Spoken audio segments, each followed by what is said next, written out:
जय हिंद, जय भारत, वंदे मातरम साथियों। काफ़ी दिन के बाद लाइव आने का मौका मिला क्योंकि चुनाव का माहौल था और हम अपने चैनल पर चुनाव की खबरें भी दिखा रहे थे। लेकिन पिछले तकरीबन 1-1.5 महीने से मैं भी सभी चैनलों को देखता जा रहा था और एक एक करके काफ़ी चैनलों ने जो कभी पूर्व सैनिकों के हित की बात करते थे, पूर्व सैनिकों के लिए आवाज़ उठाते थे, लेकिन उन्होंने भी अपना ट्रेंड ही बदली कर दिया है। कुछ एक चैनल नाटक के माध्यम से अब पूर्व सैनिकों को जगाने में लगे हुए हैं, तो कुछ एक चैनलों ने क्या शुरू कर दिया है कि सेना के भीतर के राज ही खोलने शुरू कर दिए। तो आज उसी विषय पर चर्चा करेंगे कि क्या है यूट्यूब का फंडा और क्यों ये यूट्यूबर बाहर कुछ और अंदर कुछ लिखते हैं। इसका क्या है फसाना, यानी कि आधी हकीकत आधा फसाना। सबसे पहले मैं बात करूंगा हमारे एक साथी ने, बहुत ही अच्छे यूट्यूबर पत्रकार साथी ने वीडियो अपलोड की कि सेना के 5 गुप्त रहस्य पूरे इंटरनेट पर भी खोजने से नहीं मिलेंगे। और हमारे गुलाम हसन साहब ने भी बहुत अच्छी बातें बताई वीडियो में, लेकिन मैं उन दोनों साथियों को यह बता देना चाहता हूं कि वो 90 का दशक था और अब 2024 का दशक चल रहा है। सेना बहुत बदल चुकी है, सेना के इक्विपमेंट बदल चुके हैं, सेना के कायदे कानून बदली हो चुके हैं, सेना में सिपाही की कार्यप्रणाली बदली हो चुकी है। क्यों हम अपनी ही सेना को बदनाम करने पर तुले हुए हैं? क्यों सोशल मीडिया प्लेटफॉर्म पर फिर कुछ एक साथी बोलते हैं कि नहीं, मीडिया की एंट्री होनी चाहिए, नहीं होनी चाहिए। तो मैं आज उसी के विरोध में यह वीडियो बना रहा हूँ, जो कि हमारे साथियों ने बताया था कि सेना में ऐसा होता है, सेना में वैसा होता है, सेना में ये होता है, सेना में ऐसा खाना मिलता है। मैं 2020 में पेंशन आया साथियों, और 2020 के बाद भी काफ़ी बदलाव हुए हैं जिसको मैं भी नहीं जानता। तो एक सिविलियन या आज से 30 साल पहले, 20 साल पहले पेंशन आया हुआ पूर्व सैनिक कैसे जानेगा? हमें सोचना चाहिए कि कैमरे के सामने आने से पहले कि मैं क्या बोल रहा हूँ, और पत्रकार साथी को भी सोचना चाहिए कि मैं क्या पूछ रहा हूँ। देश की आन बान और शान को बचा कर रखने वाली इंडियन आर्मी के विषय में मैं क्या बोल रहा हूँ। और सबसे बड़े दुख की बात होती है कि जब हमारे पूर्व सैनिक ही उस वीडियो को देखते हैं और उस वीडियो पर अनाप शनाप कमेंट करते हैं। तो सभी से हाथ जोड़कर विनती है, अगर किसी को वीडियो बुरी लगे तो कृपया कमेंट करें, कोई समस्या नहीं है, लेकिन अपने दिल की अंतरात्मा, दिल के अंदर झांक कर फिर कमेंट करें। आज के नए रिक्रूट से पूछिए, सभी आप सभी के अड़ोस पड़ोस गांव में हैं कि क्या आज आटा कैसा मिलता है, आज चावल कैसा मिलता है, आज सेना का राशन क्या है, आज अफसर किस तरीके से बात करता है, आज जेसीओ किस तरीके से बात करता है। उस विषय पर मंथन कीजिए। क्यों हम अफसर जेसीओ जवान के अंदर खाई पैदा करते जा रहे हैं? पहले हमने अफसर्स और जेसीओ जवान के बीच में खाई पैदा करी, लेकिन अब कुछ साथी जेसीओ और जवान के बीच में भी खाई पैदा करना चाहते हैं, जो कि कहीं ना कहीं देश के लिए घातक और खतरनाक सिद्ध होगा। साथियों, आप सभी को पता है, आप सभी समझदार हैं और आप सभी सेना में रहे हैं। किसी सिविलियन को सेना के बारे में कितनी जानकारी है उसके बारे में भी आप सभी जानते हैं, और दूसरे से ली गई जानकारी और खुद अपना जीवन सेना में गुजार कर हासिल की गई जानकारी में ज़मीन आसमान का अंतर होता है।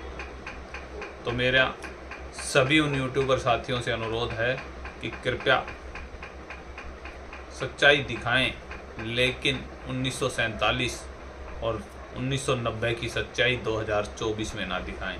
जो 2024 की ही सच्चाई दिखाएं अगर आप इंटरव्यू ही लेना चाहते हैं तो 2024 में आए हुए पूर्व सैनिक का इंटरव्यू लें, उससे सेना का एक्सपीरियंस पूछें, वो बताएगा।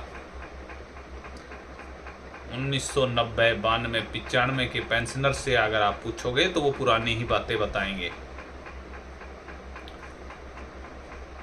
एक बार फिर मैं तो सिर्फ इतना ही कहूँगा कि भारतीय सेना जिंदाबाद है, जिंदाबाद थी, जिंदाबाद रहेगी। और सेना को चलाने के लिए रिक्रूट को गाली भी दी जाती है, देनी पड़ेगी, क्योंकि वो एक यंग नौजवान है। उसे अनुशासन में ढालने का काम हमारे एनसीओ जेसीओ का है। और हमारे शायद गुलाम हुसैन साहब एक चीज़ बताना भूल गए, या शायद उनको नहीं पता हो कि जब अफसर बनता है तो उसे भी सिपाही से ज़्यादा यातनाएं दी जाती हैं, उससे भी कठिन ट्रेनिंग उसको करवाई जाती है। यही हवलदार, यही जेसीओ उनके उस्ताद होते हैं।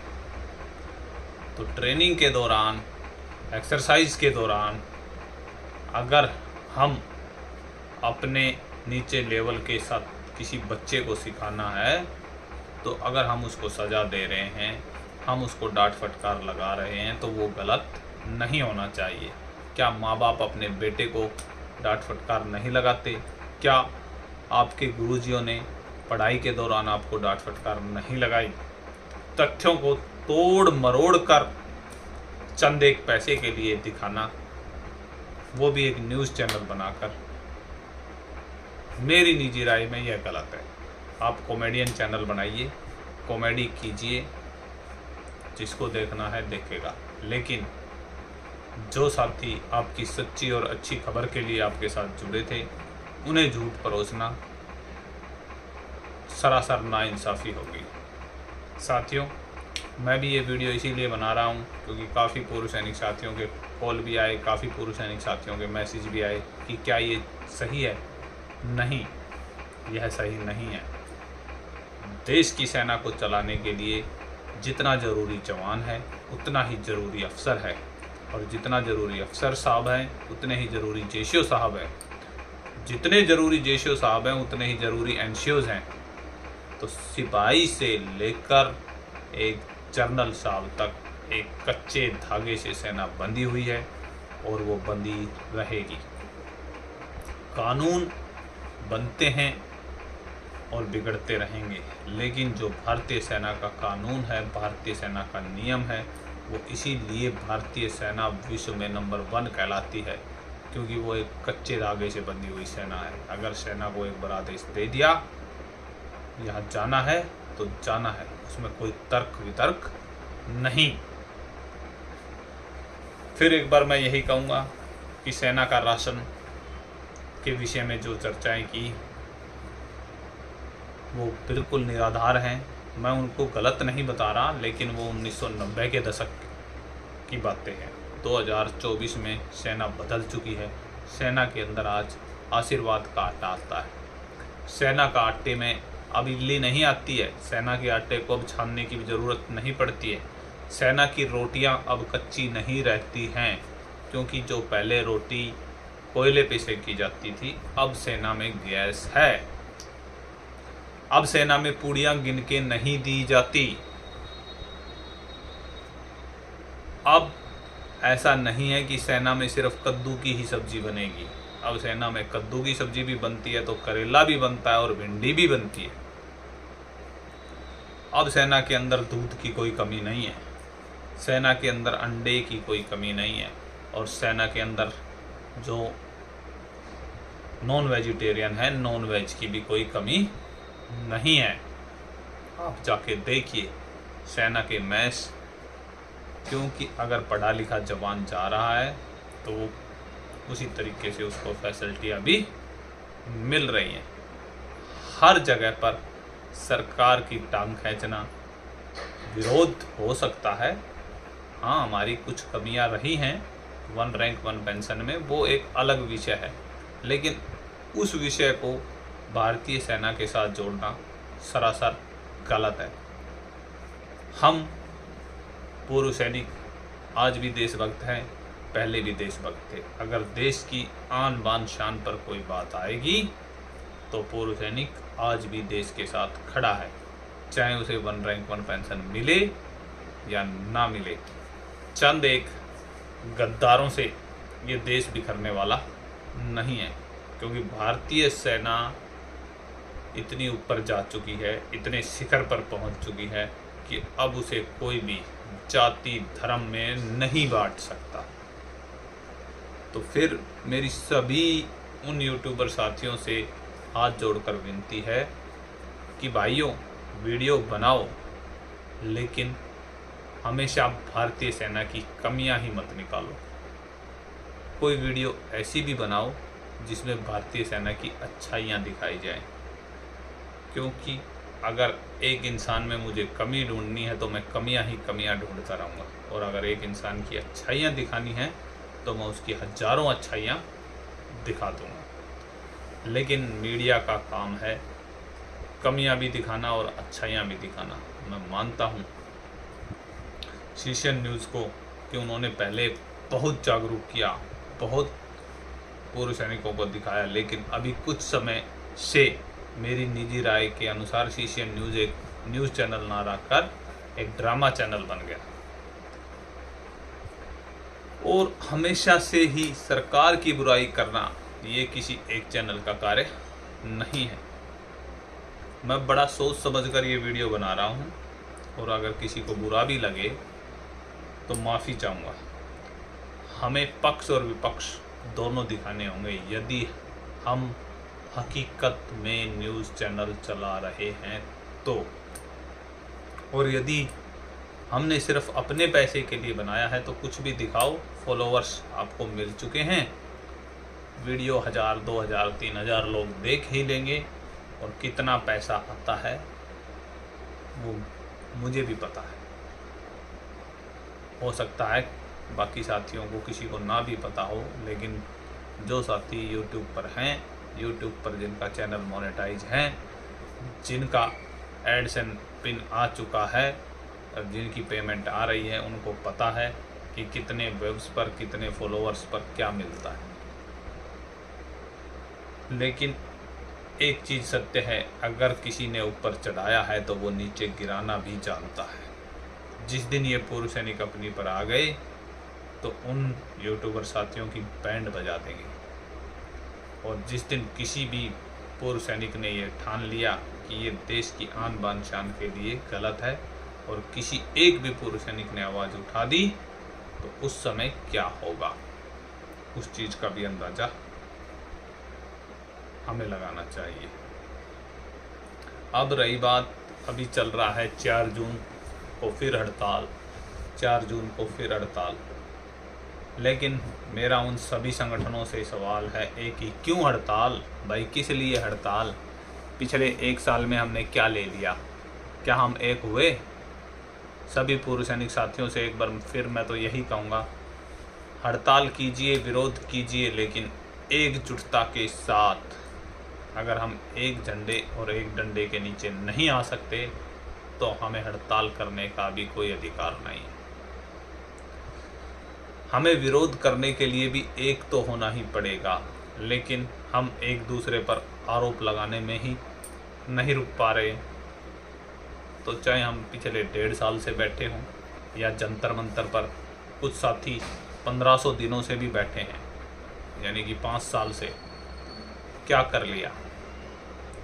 अकेला चना भाड़ नहीं फोड़ सकता।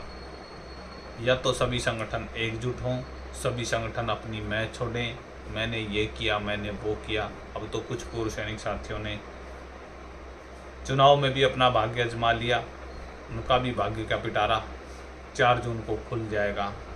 हकीकत सबके सामने है, और नहीं है तो आ जाएगी।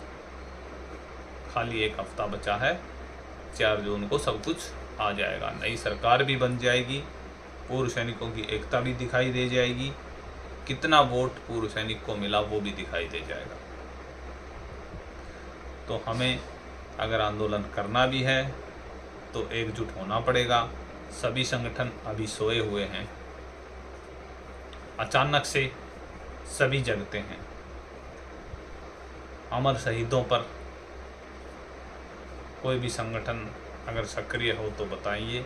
हरियाणा में तो मैंने देखा नहीं। एक शहीद सेवा दल है जिसको मैं दिल से जय हिंद करूँगा कि उन्होंने कारगिल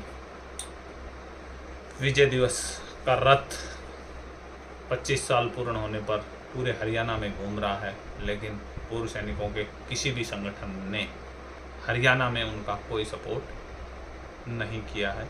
इक्का दुक्का छोटे मोटे क्षेत्रीय संगठनों को छोड़कर, जैसे हरियाणा में अगर चरखी दादरी में आए तो एक संगठन ने उनके साथ लगा, भिवानी में आए तो एक संगठन लगा, हिसार में आए तो कोई छोटा मोटा संगठन लगा, लेकिन कोई भी राष्ट्रीय या कोई भी राज्य स्तर का संगठन हरियाणा में शहीद सेवा दल के साथ नहीं दिखाई दिया।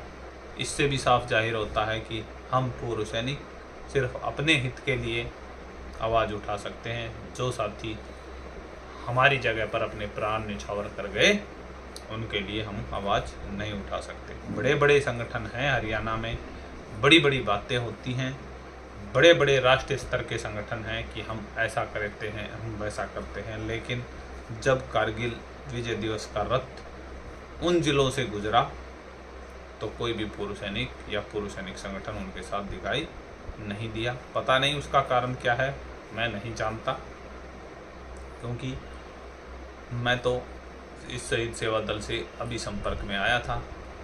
जैसा भी हुआ भिवानी में आने पर छोटा मोटा स्वागत हम उनका कर पाए, लेकिन उसमें भी पूर्व सैनिक संगठन, कोई भी बड़े बड़े पूर्व सैनिक संगठन शहीदों के लिए नज़र नहीं आए। आगे कारगिल विजय दिवस आ रहा है, उसमें भी देखते हैं कि कितने पूर्व सैनिक संगठन कारगिल विजय दिवस को सेलिब्रेट करते हैं, क्योंकि कारगिल विजय दिवस की 25वीं वर्षगांठ पूरा देश मनाएगा। किस जिले में कितने जोर शोरों से कार्यक्रम होता है वो 26 जुलाई को देखेंगे साथियों। तब तक के लिए जय हिंद, जय भारत, वंदे मातरम। वीडियो में अगर किसी को कुछ गलत बोल दिया हो तो माफ़ी चाहूँगा, और मेरा मकसद वीडियो बनाने का किसी को निजी तौर पर ठेस पहुँचाना नहीं था, सिर्फ इतना बताना था कि भारतीय सेना आज शिखर पर है तो उसे शिखर पर ही रहने दीजिए, अपने निजी स्वार्थ के लिए उसे नीचे ना गिराएं। और गुलाम हसन साहब, आपने जो बातें बताई वो बातें बहुत पुरानी थी, नई बातों को देखिए, रेजिमेंट में जाइए, खाना देखिए, रेजिमेंट के अफसर जैसे जवानों का बात करने का सलीका देखिए, और फिर दोबारा से इंटरव्यू दें, तो हमें भी खुशी होगी और आपको भी खुशी होगी। आपने बताया आपकी 10 पीढ़ियाँ सेना में हैं, परदादा तक सेना में थे, तो परदादा की कहानी पोता बताए कि मेरे दादाजी उस समय इस प्रकार थे, लेकिन आज सेना में ये बदलाव हुआ है, तो अच्छा लगता है। बाकी ऑफिसर्स अपनी जगह पे ठीक हैं, जेसीओ अपनी जगह पे ठीक है, एनसीओ अपनी जगह पे ठीक है, और सिपाही अपनी जगह पे ठीक है। सिपाही भी, हर सिपाही सूबेदार मेजर बनना चाहता है, लेकिन ये भी सत्य है कि हर सिपाही सूबेदार मेजर को गाली देता है, तो फिर क्यों बनना चाहते हैं? 20 साल की सर्विस में यह मैं भी नहीं समझ पाया और ना ही कोई समझ पाएगा। साथियों, वीडियो अगर अच्छी लगे तो लाइक शेयर अवश्य करें और कमेंट ज़्यादा से ज़्यादा करें कि क्या आज भी भारतीय सेना का राशन खराब है क्या? जो यंग नौजवान ऑन ड्यूटी वाले वीडियो देखते हैं वो भी बताएं, और जो अभी पेंशन आए हैं वो भी बताएं कि क्या आज भारतीय सेना का जो राशन है वो खराब, गला सड़ा मिलता है क्या? अगर नहीं मिलता तो हमें भारतीय सेना को बदनाम करने का भी कोई अधिकार नहीं है। इसी के साथ जय हिंद, जय भारत, वंदे मातरम। जुड़े रहें फौजी न्यूज़ 24 के साथ।